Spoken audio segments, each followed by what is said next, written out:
Des gestes et des mouvements qui racontent une histoire et dégagent des émotions fortes.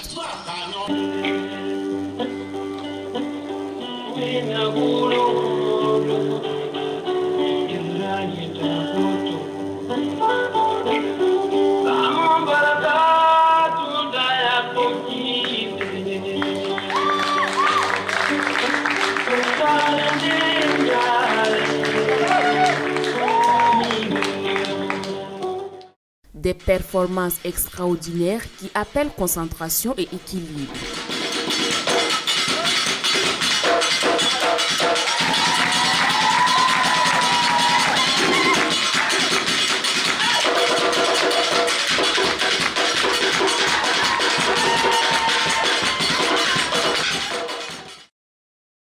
C'est tout un travail du corps et de l'esprit qui prend sens sur cette scène.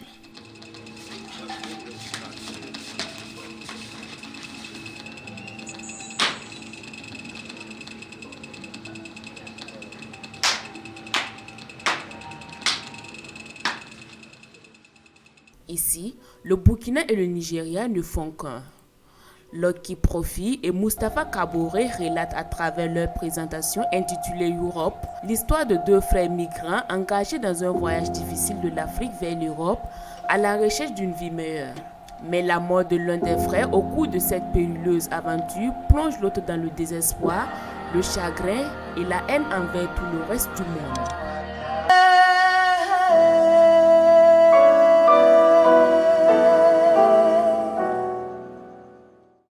Et que dit du chorégraphe Serge Daniel Kaboré qui crée une rencontre avec son frère décédé dans un solo dénommé Thérapie.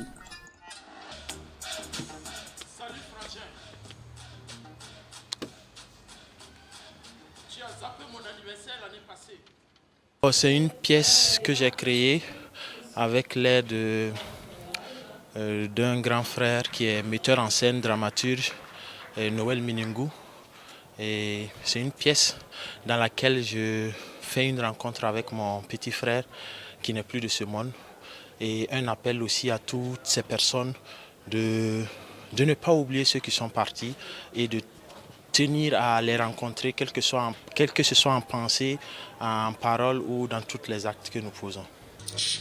Des spectacles de haut vol proposés par le Festival international de danse de Ouagadougou FIDO, tribune par excellence de rencontres, de création, de transmission, de partage et de brassage des cultures.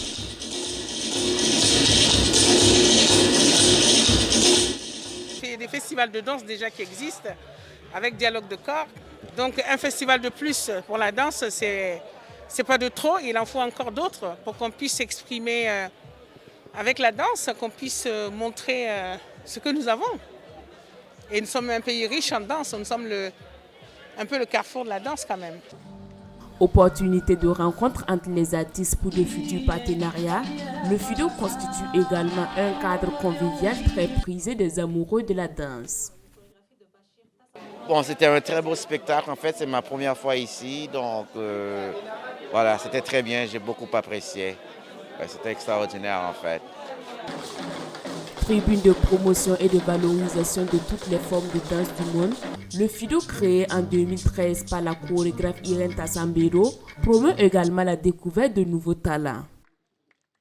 Je dis que si on a réussi à arriver à une 9e édition, c'est que quelque chose marche. C'est que ça intéresse les artistes, ça intéresse le public. Les sponsors viennent de plus en plus, ça va doucement, pas assez rapide à mon goût, mais quand même, ça veut dire que ça fonctionne, que ça marche. Et le FIDO est vraiment quelque chose de bien, quelque chose d'important pour nous les danseurs parce que ça nous permet de nous exprimer et encore d'avoir des relations à l'extérieur. Voilà. Pas forcément à l'extérieur, même en Afrique ici.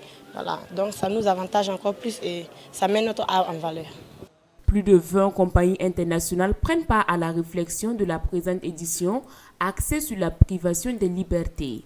Une édition qui a généré environ 4000 spectateurs. J'ai voulu travailler sur ce thème-là, le partager avec tout le monde parce que partout ailleurs, dans le monde, on est tous privés de liberté par cette pandémie-là. Pas seulement que ça, mais en tout cas, cette pandémie nous a mis tous au même pas.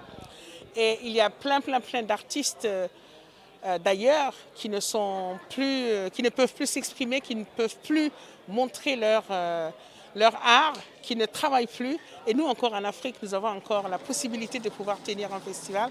Donc je pense que notre liberté a pris un sacré coup. Avant, sur d'autres sujets, mais celui-là, c'est le point qui nous réunit tous dans le monde. Ceux qui viennent ici, c'est vraiment des gens qui ont décidé et qui veulent venir au FIDO parce qu'ils croient au FIDO et qui pensent que c'est une plateforme hyper importante. Les danseurs viennent par leurs propres moyens déjà. Donc nous, ici, ce que nous faisons, c'est les accueillir, les loger, les nourrir et donner un cachet symbolique. Amoureuse et professionnelle de la danse, Irène Tassambero, qui porte admirablement ce festival depuis 9 ans maintenant, ne manque d'ailleurs pas de monter elle-même sur scène pour des improvisations très enlevées. Indéniablement, et malgré les difficultés qui ont jalonné son parcours, le FIDO compte parmi les rendez-vous culturels les plus importants des pays des hommes intègres. Il ne manque plus que chacun travaille à le faire grandir davantage d'une édition à une autre.